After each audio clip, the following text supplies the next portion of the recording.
যেমন সূর্য পূর্ব দিকে উঠে পশ্চিম দিকে অস্ত যায়, এটা কি কেউ এদিক সেদিক করতে পারবে? হঠাৎ করে ভূমিকম্প আসে, এলাকার পর এলাকা ডাবায় দেয়, কোনো ব্যক্তি সেটা থামাতে পারে?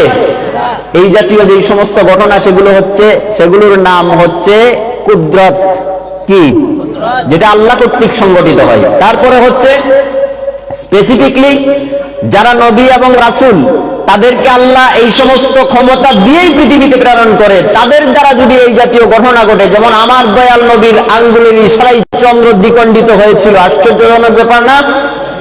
আমার দয়াল নবীর ইশারায় ডুবে যাওয়া সূর্য আবার উদিত হয়েছিল, আশ্চর্যজনক ব্যাপার না? এই সমস্ত ঘটনা যেগুলো নবী এবং রাসূল দ্বারা ঘটে, সেগুলোকে বলা হয় মুজিজা। কি বলা হয়? মুজিজা। তৃতীয় নাম্বার হচ্ছে, পৃথিবীতে কিছু আল্লাহর ওলি আছে যারা সেগুলো অর্জন করে নিতে হয়, এমনিতেই হয় না। তারা আল্লাহর নৈকট্যশীল হতে হতে হতে হতে হতে হতে ইসলামের জন্য, আল্লাহর জন্য, আল্লাহর রসুলের জন্য, আল্লাহর দ্বীনের জন্য মাঝে মাঝে এমন সব অলৌকিক ঘটনা তাদের দ্বারা ঘটে, যেই ঘটনাগুলো আমরা দেখে আশ্চর্যান্বিত হই, সেগুলোকে বলা হয় কারামত। কি বলা হয়? আবার পৃথিবীতে সাধারণ কিছু মানুষ যারা আল্লাহও মানে না, রসুলও মানে না, ইমানদারও না, নামাজও পড়ে না, ওই সমস্ত ব্যক্তির দ্বারা যখন কোনো ঘটনা ঘটে যায়, সেটারও একটা নাম আছে, অলৌকিক। সেটার নাম হাদিসের ভাষায় ইস্তেদ্রাজ। কি? পৃথিবীতে এরকম 4টা ঘটনা অলৌকিক ভাবে ঘটে। কয়টা? 4টা স্তরের থেকে, একটা আল্লাহ থেকে, একটা রসুল থেকে, একটা ওলি থেকে, একটা সাধারণ পাবলিক থেকে ঘটে থাকে। সাধারণ পাবলিক থেকে যে ঘটনা ঘটে থাকে সেটা ইস্তেদ্রাজ, সেটা জাদুবিদ্যা, কুফরির মাধ্যমে হয়। সেগুলো কেউ মানলেও হারাম, যারা করবে তাদের দ্বারাও হারাম, সেগুলো করলে কুফরি, ঈমান থাকবে না।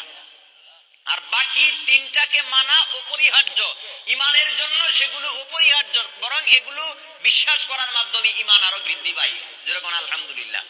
তো আজকে যে বিষয় আউলিয়া ইকরামের জীবনী সংক্রান্ত বিষয় আপনাদের সম্মুখে আলোচনা করার জন্য বলা হয়েছে, আমি সেদিকে যাব না।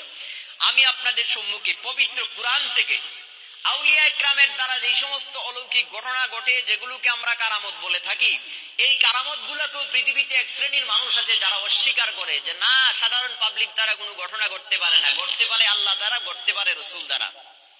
সুতরাং সাধারণ কোন আল্লাহর ওলি দ্বারা যে সমস্ত ঘটনাগুলো, এগুলো মিথ্যা, এগুলো ভুয়া, এগুলো হতে পারে না।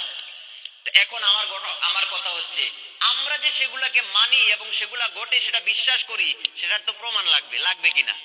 সেটার প্রমাণ লাগবে। সেই জন্য আমি পবিত্র কুরআন থেকে যদি আপনাদেরকে প্রমাণ দেই, তাইলে কোনো অসুবিধা আছে? তাইলে আর কোনো সমস্যা থাকবে? সমস্যা থাকবে না।